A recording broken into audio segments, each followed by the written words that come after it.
soir. Salut celui qui a posé des toits. Que lui soit la bienvenue dans la présence de Dieu ce matin. Que lui tu es un homme béni. Que lui tu es une femme bénie.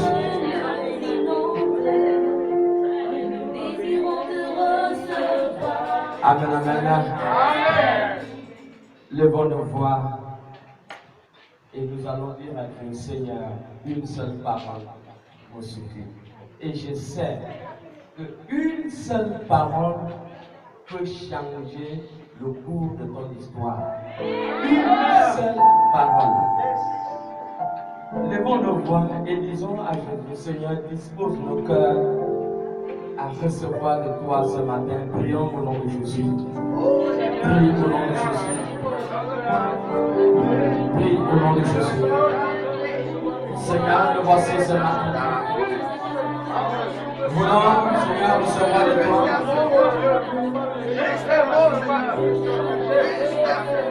Dispose nos cœurs ce matin à recevoir de toi, Seigneur.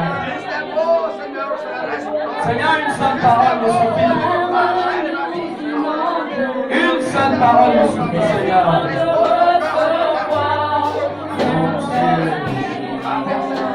Oh Dieu. Agis, Saint-Esprit. Agis, Saint-Esprit de Dieu, dans nos vies ce matin. Étends ta main, Seigneur. Maintenant, Seigneur, nous abandonnons à toi. Agis, Seigneur. Merci. Merci, Seigneur. Amen.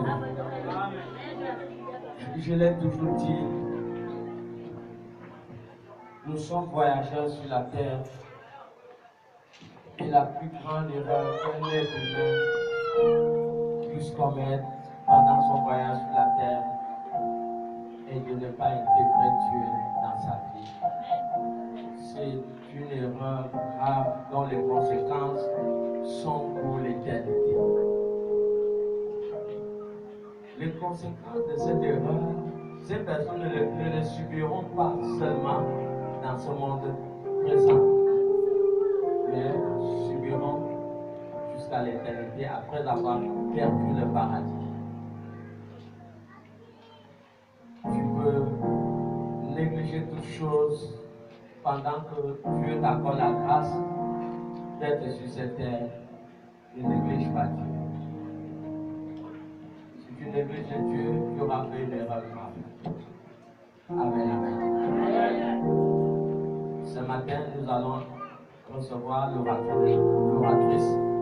Sur vos acclamations, nous l'appelons Pasteur Eric.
disposer le cœur.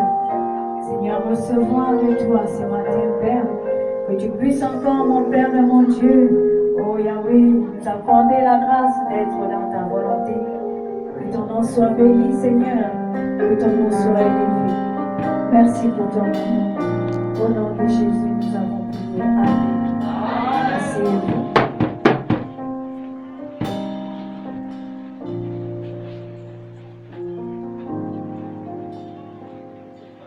Alléluia.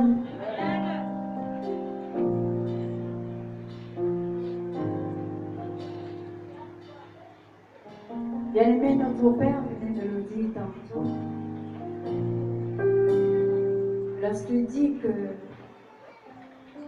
c'est bien pour un homme, pour une femme, d'intégrer Jésus dans sa vie. Bien-aimé, hier, nous avons marché selon nous-mêmes. Et je le dis souvent,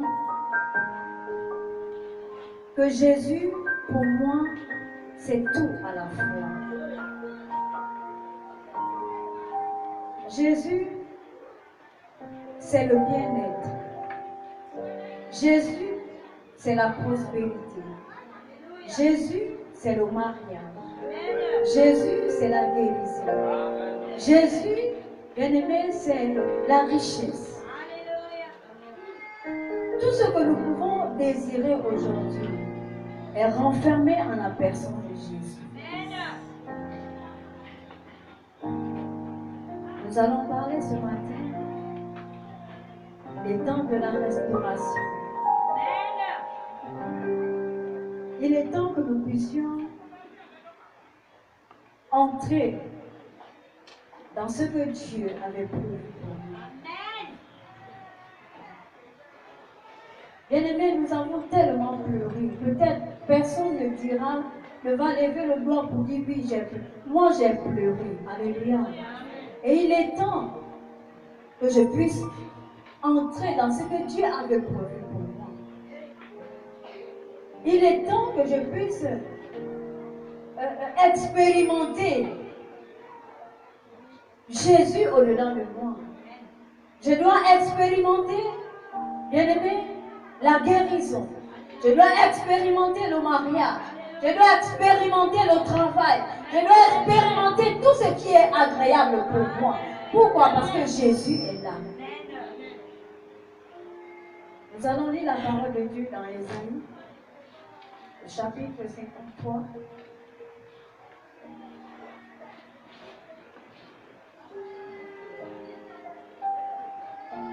À partir du verset 1 jusqu'au verset 7. La parole de Dieu dans le livre d'Ésaïe, chapitre 53, verset 1 au verset 7.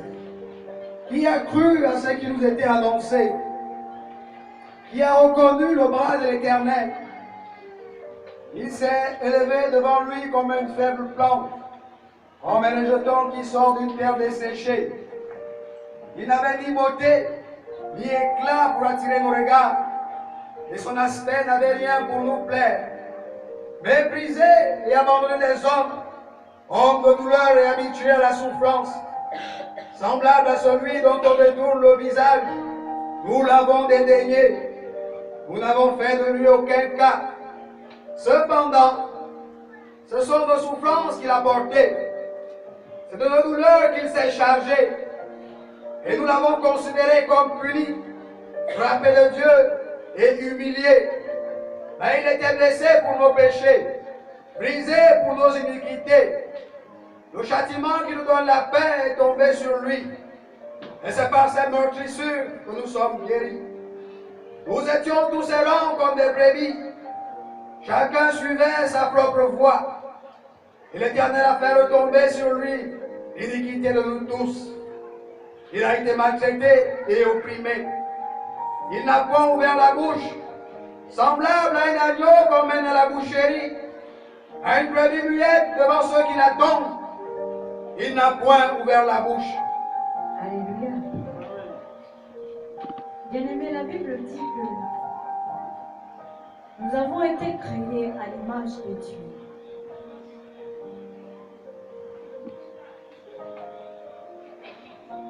devons comprendre que, quels que soient les temps difficiles que nous pouvons traverser aujourd'hui, il y a toujours un temps où Dieu accorde la grâce. Il y a un temps que nous devons nous réjouir. Nous avons pleuré, nous avons versé des larmes. Nous nous sommes lamentés. Mais bien aimé, il y a un temps pour toutes choses. Et la Bible le dit.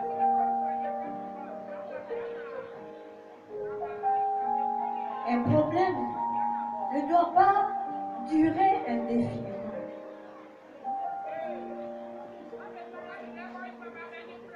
Et si nous sommes dans le livre d'Ésaïe, Ésaïe était un prophète de Dieu. Comme Dieu est serviteur de Dieu aujourd'hui.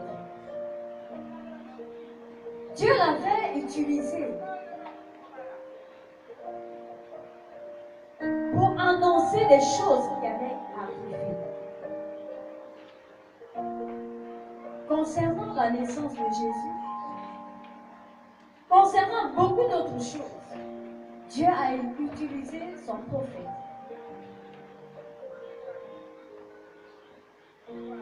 Même la mort de Jésus a été annoncée.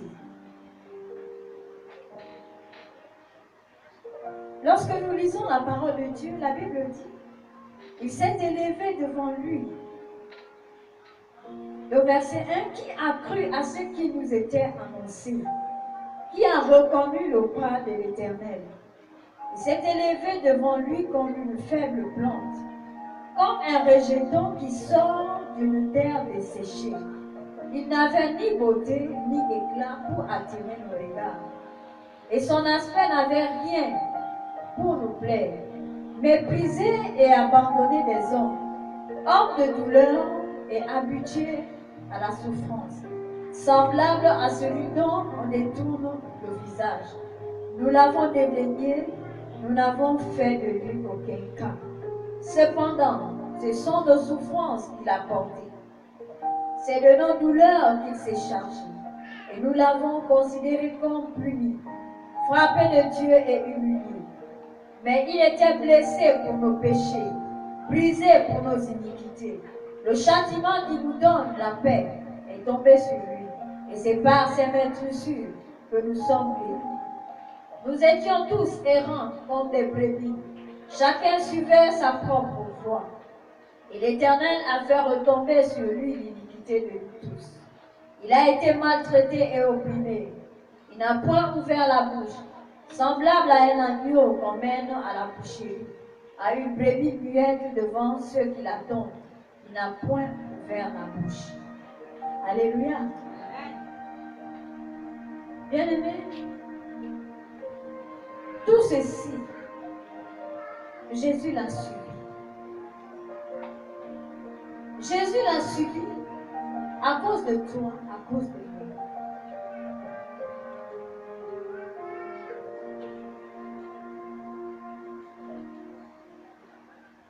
Il y aura sûrement des moments où on ne fera pas égal de vous.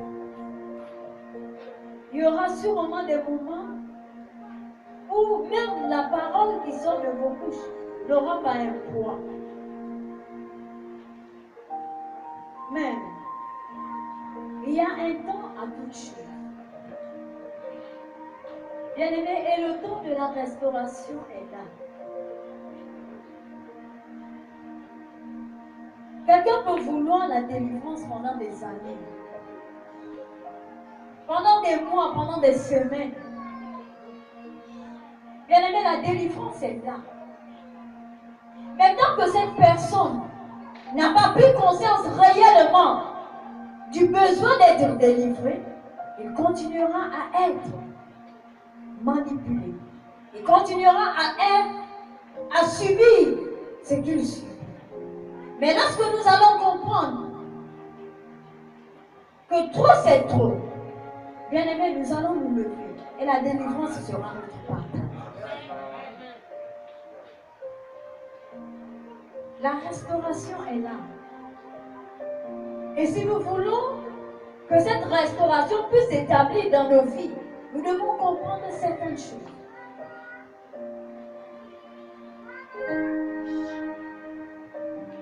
Jésus n'a pas payé le prix pour les animaux.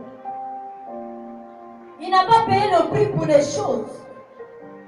Mais il a payé le prix pour les êtres humains que nous sommes.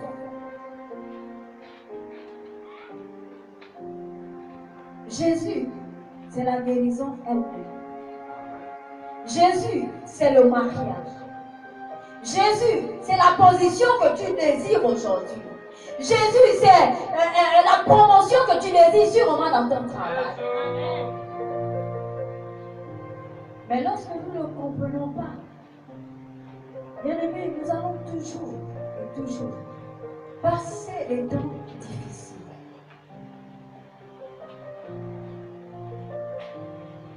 Il est temps que nous puissions intégrer Dieu, intégrer Jésus dans nos vies.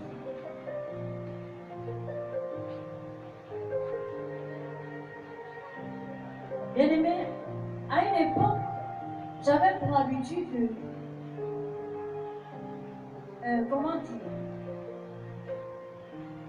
établir un planning concernant ma vie.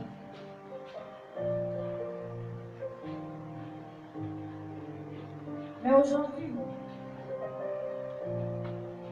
alléluia, Dieu a permis que je sois devant vous ce matin. Alléluia. Je vivrai demain comme Dieu voudra que je puisse vivre demain. Alléluia. Pas de réflexion. Qu'est-ce que je vais faire demain? Qu'est-ce que je dois faire?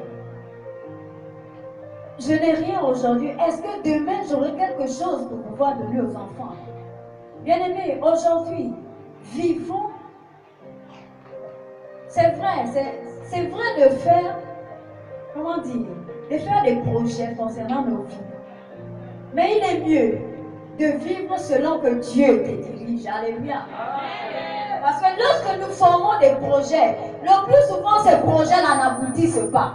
Le plus souvent, bien-aimés, nous n'arrivons pas à atteindre l'objectif qu'on s'est fixé. Mais lorsque nous laissons Jésus faire, bien-aimés, ce serait plus facile. Ce serait plus facile. Il y aura des choses qu'on dira de vous.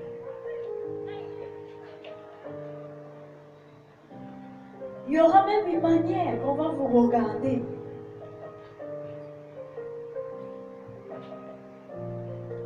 Lorsque vous serez le passage, sûrement les gens vont rester à parler, à rire. Mais le temps de la restauration est arrivé dans nos vies. Le temps de la restauration est arrivé dans nos vies. Bien-aimés, sauf si nous ne sommes pas fatigués de cette vie que nous vivons. Quelqu'un t'a parlé. Vous savez, ça fait mal. Lorsque quelqu'un te parle, lorsque quelqu'un te dit du mal de toi, ça fait mal. Je ne sais pas où j'étais. Je ne me rappelle plus. Mais je pouvais seulement dire, ok, merci Saint-Esprit. Je me suis rendue au stade. La campagne que le président Ali avait instaurée pendant près d'une semaine. Je suis allée et il y a des femmes qui parlaient. Je suis allée, c'était dans le but de circoncire mes enfants. Bon, ça ne s'est pas fait. Et il y a des femmes qui parlaient, qui pouvaient dire comment les gens peuvent être, je ne sais pas, comment vous pouvez garder des enfants 13 ans, 14 ans, 12 ans, 10 ans, l'enfant n'est pas circoncis.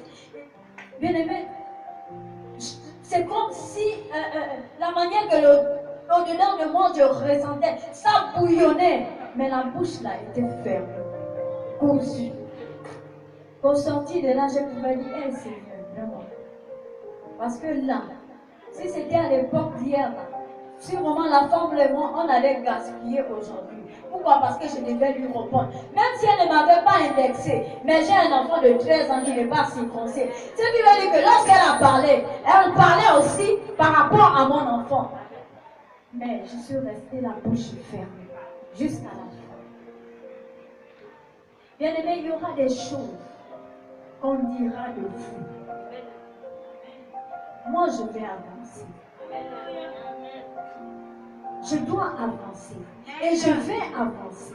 Voilà pourquoi, bien aimé, j'adopte l'attitude de notre Seigneur Jésus. Ma bouche reste ferme. C'est faux. C'est vrai. Seigneur, entre tes mains, je remets toutes choses. Jésus pouvait dire à ses disciples, qu'on vous accusera faussement, mais malgré ces accusations, soyez dans le calme. Soyez dans le calme.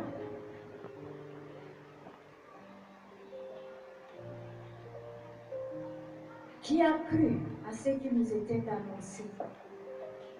Qui a reconnu le plan de l'Éternel? Bien-aimé, lorsqu'on a annoncé la naissance de Jésus, beaucoup n'ont pas cru qu'il était le libérateur. Beaucoup qui n'ont pas cru qu'il était le Messie. Personne n'a cru. Mais la Bible nous dit ici que qui a cru, qui a reconnu la main de l'Éternel. Bien-aimé, on pourra ne pas reconnaître sûrement ce que Dieu est en train de faire dans ta vie. Oui. Quelle est la vie que tu menais hier? Une vie de bas? Aujourd'hui, tu as accepté le Seigneur. Bien-aimé, lorsque tu iras devant ces personnes qui t'ont connu hier, et tu vas leur dire, Jésus m'a changé, Jésus m'a restauré. Bien-aimé, ils ne croiront pas. Ils vont t'appeler par ce même nom-là.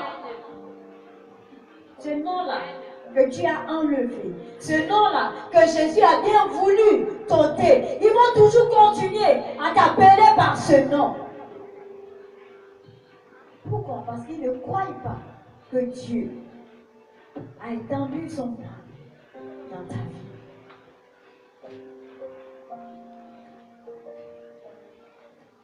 Il s'est élevé devant lui comme une faible plante, comme un rejeton qui sort d'une terre desséchée.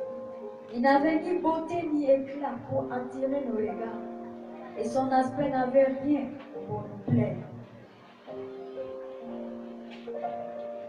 Bien-aimés, nous avons rejeté Jésus. Beaucoup l'ont rejeté. Et beaucoup le rejettent encore jusqu'à aujourd'hui. Beaucoup le rejettent encore. Il s'est élevé comme une faible plante. Dans la version Parole de vie, il a grandi devant lui comme une petite plante. Bien-aimé, lorsque la plante est petite, lorsqu'elle commence à peine de germer, elle n'a pas d'importance. Prenons un noyau de mangue, mettons-le en terre. Lorsqu'il commence à sortir, tu peux même le déterrer, le jeter. Ça n'a pas d'importance. Mais lorsqu'il devient un arbre, bien-aimé, c'est là où nous reconnaissons l'importance de cette petite plante qui avait commencé à pousser devant nous. Jésus était semblable à une faible, à une petite plante. Personne ne l'a regardé. Personne ne l'avait considéré. Même dans sa propre famille, bien aimé, on n'a pas cru que c'était le Messie. On l'appelait le fils du charpentier. Mais pourtant, c'était lui le roi des rois, le Seigneur des seigneurs. On ne l'avait pas considéré. On n'avait pas fait cas de lui.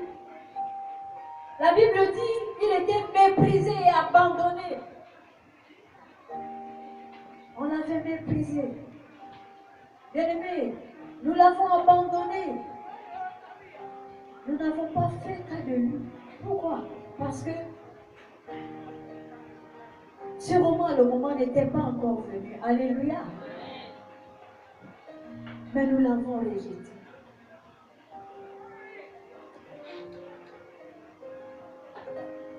Homme de douleur et habitué à la souffrance, semblable à celui dont on détourne le visage, nous l'avons dédaigné et nous n'avons fait de lui aucun cas. Bien-aimés, sûrement, je n'étais pas à cette époque. Est-ce qu'il était bon, Jésus? Est-ce qu'il était vilain? Je ne sais pas. Mais la Bible nous dit que c'était un homme qui était habitué à la douleur.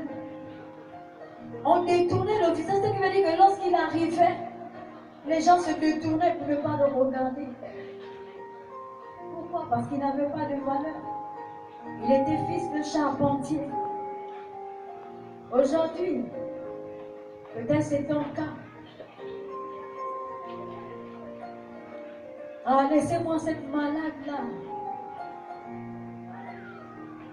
Ah, laissez-moi celle-là. Celle-là qui court dans ma homme. Ah, laissez-moi ce chômeur-là qui est tout le temps derrière les gens. Trouve-moi 100 francs, trouve-moi 500.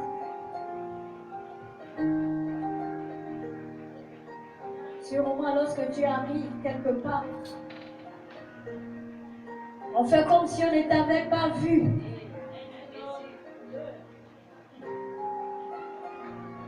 Quand on sait que c'est toi qui arrives là, c'est fini. On va prendre. Si c'était la nourriture qui était sur la table, on va prendre, on va cacher. C'est elle qui arrive. On détournait le visage. On n'a pas fait cas de lui. Sûrement tu traverses ces moments aujourd'hui où on ne fait même pas cas de toi. Mais bien aimé,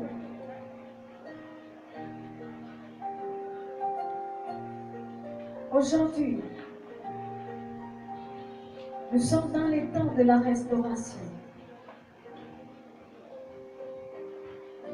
Et il y a quelqu'un,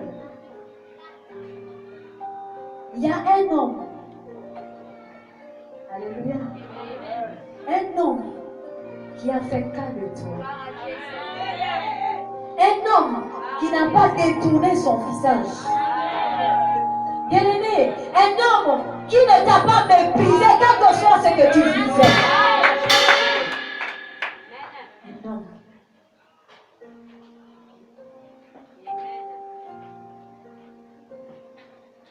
Si on pouvait le porter, et bien aimé, nous portons Jésus au-dedans de nous. Nous portons Jésus au-dedans de nous. Hier, je ne comprenais pas ces paroles. Oui. Hier, je ne comprenais pas.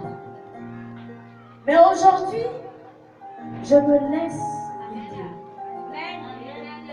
Je me laisse entraîner. Bien aimé, même si il n'y a rien.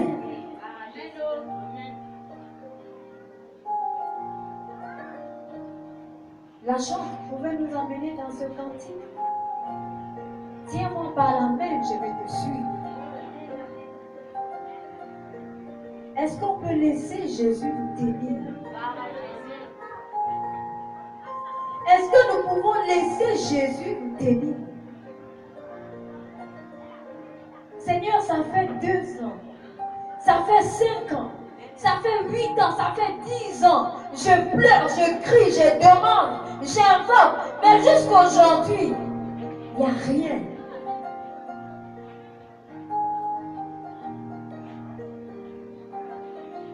Bien-aimés, laissons Jésus faire. La restauration est là. Elle t'appartient.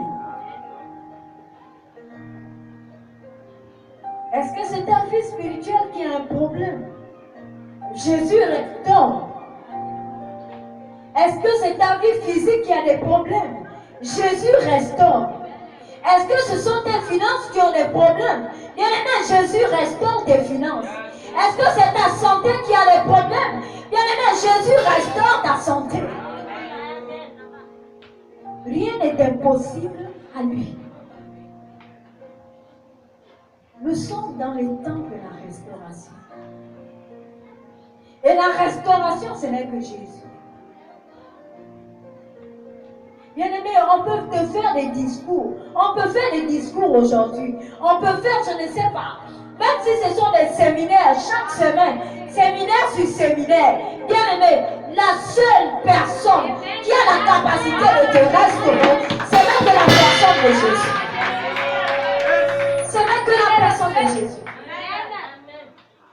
Même si aujourd'hui, je vais prier pour toi. Je vais imposer ma main. Bien-aimé, ce n'est pas moi qui te restaure. Ce n'est pas moi qui te guéris. Ce n'est pas moi qui te délivre. Mais c'est Jésus. Et si nous voulons, bien-aimé, jouir les temps de restauration dans nos vies, accrochons-nous à lui. La femme qui avait la perte de sang pendant 12 ans, bien-aimée, elle a parcouru les hôpitaux. Elle est partie chez les défunts, chez les gangas, chez les charlatans, chez les marabouts, pour chercher la guérison. 12 ans.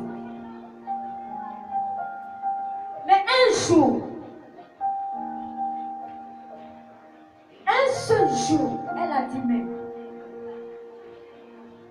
c'est sûr que lorsqu'elle marchait, cherchant la solution à son problème, elle avait entendu parler de Jésus.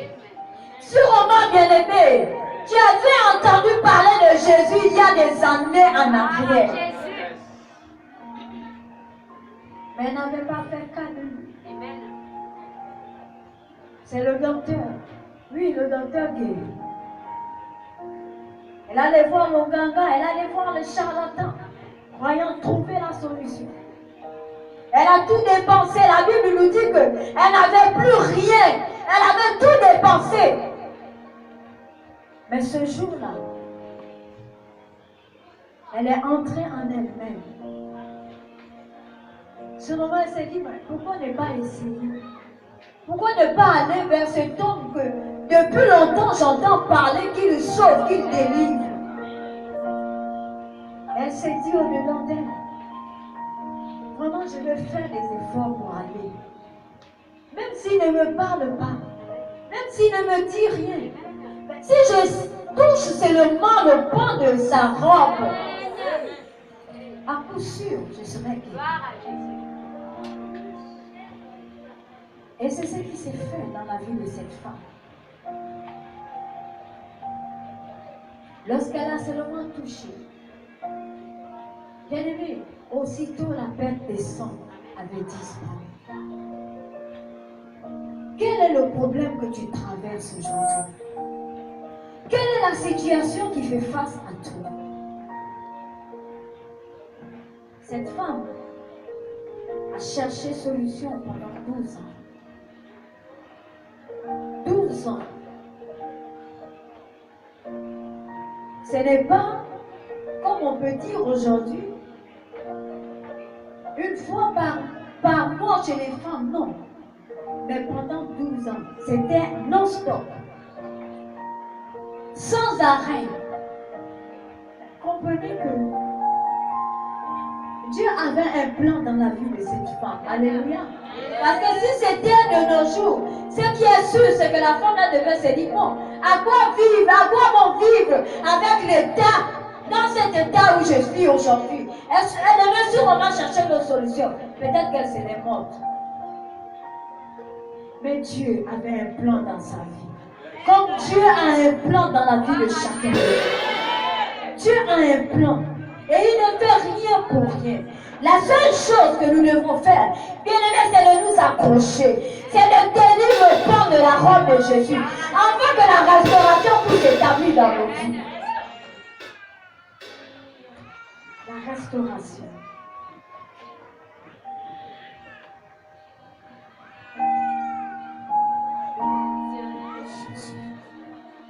Jésus. Alors que j'entre dans ta présence, au-delà des paris, j'entre dans le sanctuaire pour être avec toi face à face.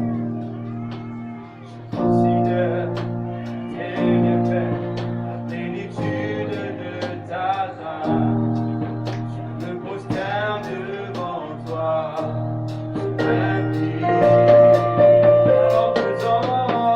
Alors que j'entre dans ta présence, au-delà des paris, j'entre dans le sanctuaire pour être avec toi face à face. Je considère tous tes bienfaits, la plénitude de ta grâce. Je me prosterne devant toi, je m'incline. Alors que j'entre dans ta présence, au-delà des paris, j'entre dans le sanctuaire pour être avec toi face à face. Je considère tes bienfaits, la plénitude de ta grâce. Je me prosterne devant toi, je m'incline. Tu es merveilleux, Seigneur, Dieu puissant. Tu es merveilleux, Seigneur, ma paix. Tu es digne d'être loué. La foi, je l'aime même. Tu es merveilleux, Seigneur, Dieu puissant. Tu es merveilleux, Seigneur, Dieu puissant. Alléluia. Bien-aimé, sûrement ne te regarde pas aujourd'hui parce que tu n'as rien.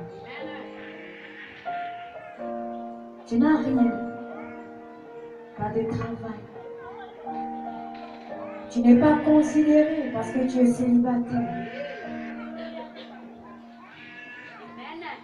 Tu es abandonné parce que tu es malade. Beaucoup sont dans ces cas. Abandonnés. Délaissés. Laissés à leur propre sort. Même lorsque tu arrives vers ces personnes, pour qu'on te reçoive même, tu vas passer toute la journée.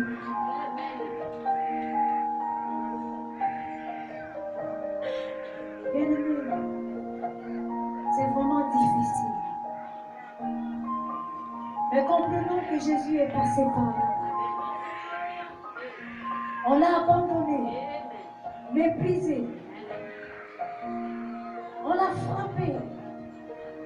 On a dit toutes sortes de paroles. Mais lorsque nous lisons le verset 7, la Bible dit, il n'a point ouvert la bouche.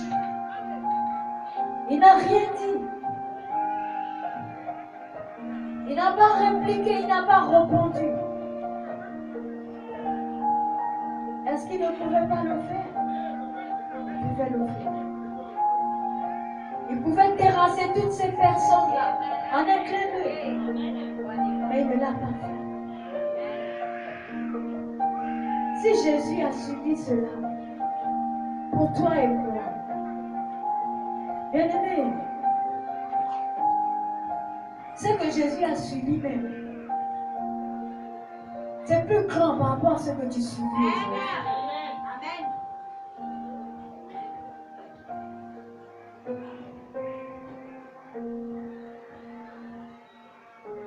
On l'a méprisé, il a souffert.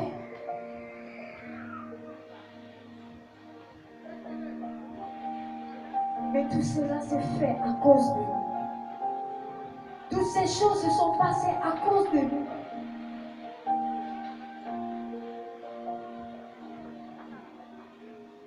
Bien-aimé, Dieu confond. Dieu confond.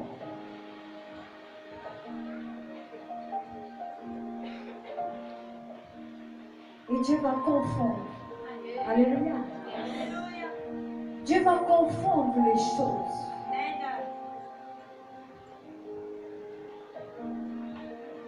Ce que tu vis aujourd'hui, Dieu va changer ça en victoire. Est-ce que c'est la maladie? Bien-aimé, nous sommes dans les temps de la restauration. Dieu t'accorde la guérison. Parce que lui-même, c'est la guérison. Est-ce que c'est le mariage? Bien-aimé, lorsqu'on célèbre un mariage, on dit c'est l'oncle, lorsque c'est le mariage à la coutume, c'est l'oncle qui vient parler. Alléluia. Le mariage civil, c'est le père qui vient parler. Mais bien aimé, ce n'est ni l'oncle, ce n'est ni le père qui a institué le mariage, mais c'est Dieu. Donc, ton mariage avait déjà été écrit. Bien-aimé, le mariage avait déjà été établi dans ta vie. Et il est temps que nous puissions nous saisir. Alléluia. Bien-aimé, je ne connais pas le mien. Amen. Mais je sais qu'il est là, il existe. Il est là.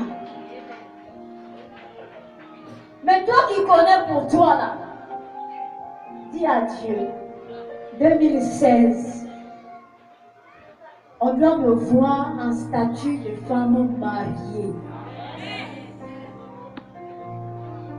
Le mariage vient de Dieu.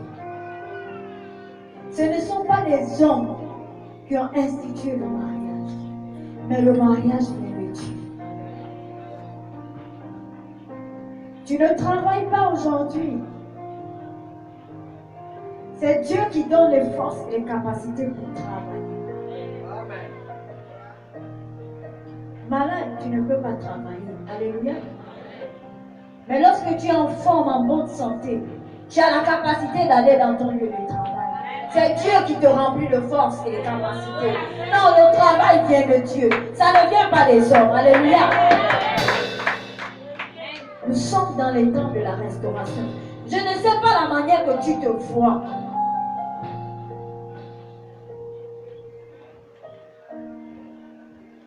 Bien-aimés,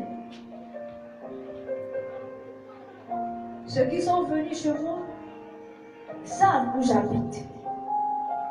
Ils ont même vu